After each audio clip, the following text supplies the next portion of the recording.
Scene కలిగింది, కొద్దిగా disappoint అది. కానీ మిగతాది మొత్తం సేమ్ టు సేమ్. కూలీ బ్లాక్ బస్టర్ మూవీ, 100 crores తమిళకి ఇచ్చాడు మన నాగార్జున. ఓకే, అమలా మేడం గారు ఒకటే గుర్తుపెట్టుకోండి, మన్మధుని బయటకు వదిలిపెట్టారనుకో మీ పని అయిపోయింది. ఎందుకంటే ఆయన ఈ వయసులో కూడా 26లో ఉన్నాడు, 65 సంవత్సరాలు 26. నీ కలెక్షన్ ప్రకారం చెప్పాలంటే తమిళ్లో 74, ఎవరికి రజనీకాంత్ 74 కోట్లు, అండ్ మన సత్యరాజ్కి 70 కలపండి 144 కోట్లు తమిళ వసూలు చేస్తుంది.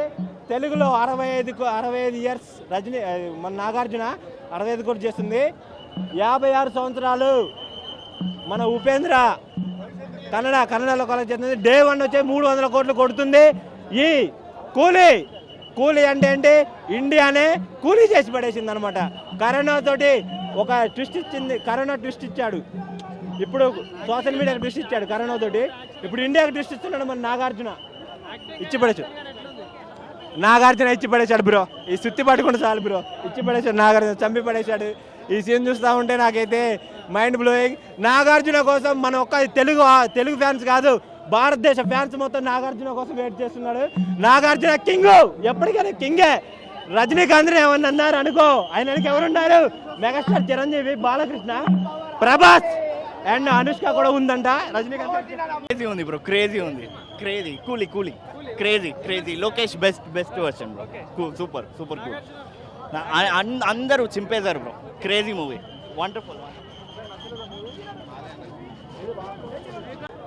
డిసప్పాయింటెడ్ అన్న. అసలు అందులో హీరో ఎవరో కన్ఫ్యూజ్గా ఉందన్న నాకు. అసలు నాగార్జున హీరోనా, రజనీకాంత్ హీరోనా, లేదా మంజుమల్ బాయ్స్లో ఉంటాడు కదా ఆయన హీరోనా, అసలు హీరో కన్ఫ్యూజ్గా ఉందన్న. ఆయనకి గొలుసు చైన్ వేసేస్తాడు మంజుమల్ బాయ్స్లో ఉన్న ఆయనకి, ఆయన హీరో లెక్క ఫైట్ చేస్తాడు. అసలు రజనీకాంత్ని ఎందుకు పెట్టాలి అలాంటప్పుడు సినిమాలో, ఆయన్నే హీరో పెట్టి తీయచ్చు కదా సినిమాగా. డిసప్పాయింట్ అన్న, అసలు అందులో ఏం లేదని చెప్పడానికి ఏం లేదు సినిమాలో. లాగేమంటారు పవర్ హౌస్ ఇక్కడ మామూలు లేదు సినిమా, నరాల్లో ఇంకా పవర్ హౌస్ మామూలు లేదు అసలు సినిమా. రజనీకాంత్ 50 years సినిమా మామూలు లేదు చెప్తున్నా, ఫుల్ హైప్ తో చచ్చిపోతారు. కాజ్ ఆఫ్ డెత్ హైప్ అంతే, మామూలు లేదు సినిమా చెప్తారా, మామూలు లేదు. నాగార్జున అయితే జీవించేశారు అసలు, ఆయన హైలైట్ అసలు సినిమా అంతే. మీరు పోండి చూడండి, మస్తు ఉంది సినిమా అంతే. Mad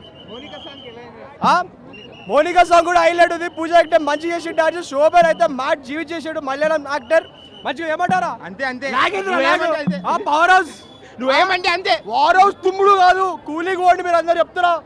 set, thank you. మంచిగా ఎవ్రీవన్ మంచిగా మూవీలో ఎవ్రీథింగ్ చాలా బాగుండే. ఇప్పుడు everything was good, nice. Nagarjuna వాళ్ళు విలన్లో మంచిగా అనిపించిండే, డిఫరెంట్గా ఉండే. హీరో కన్నా నాకు విలన్ కూడా మంచిగా అనిపించింది. అందరికీ బాగా జస్టిఫై అయింది, హీరో చూడండి, మీకు ప్యానల్ మొత్తం జస్టిఫై చేస్తుంది మొత్తం, అన్ని fights everything. Acting Rajinikanth obviously, and విలన్గా ఈవెన్ నాగార్జున బాగా చేస్తారు. శోభన్ సార్ సూపర్, పక్కా చెప్తున్నా, నాకు చాలా నెక్స్ట్ లెవెల్ ఉంటుంది నెక్స్ట్. ఇప్పుడు ఉపేంద్ర కూడా బాగుండే, సాంగ్స్ బాగుండే, ఉపేంద్ర కూడా మంచిగా, మోనికా బాగుంది. యా, ఇంకా పవర్ హౌస్ సాంగ్ అంటే అది నెక్స్ట్ లెవెల్. ఇక last climax hit, super duper block buster.